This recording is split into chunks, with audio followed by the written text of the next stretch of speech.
NDA కూటమి Anakapalli MP అభ్యర్థిగా భారీ మెజారిటీతో విజయం సాధించిన సీఎం రమేష్ నాయుడు ప్రముఖ ఆధ్యాత్మిక కేంద్రం సింహాచలంలో మొక్కులు చెల్లించుకున్నారు.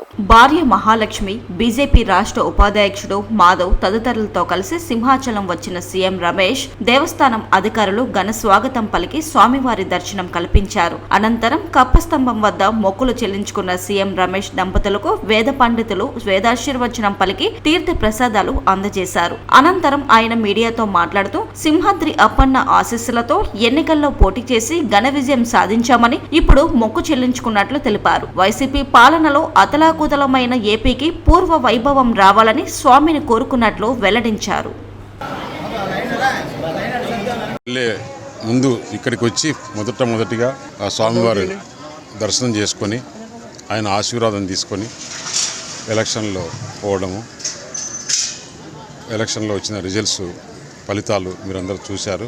ఆ స్వామివారు రాష్ట్రానికి దేశానికి మంచి చేసే నాయకులను ఎన్నుకునే విధంగా ఆశీర్వదించారు. అలాగే ఇప్పుడు ఢిల్లీకి వెళ్ళే ముందు కూడా స్వామివారికి దర్శించుకొని ఆయన ఆశీర్వాదం తీసుకొని మంచి అనకాపల్లికి జరగాలి, మంచి అభివృద్ధి జరగాలి, అక్కడ ఉద్యోగ అవకాశాలు వచ్చేందుకు పరిశ్రమలు రావాలి.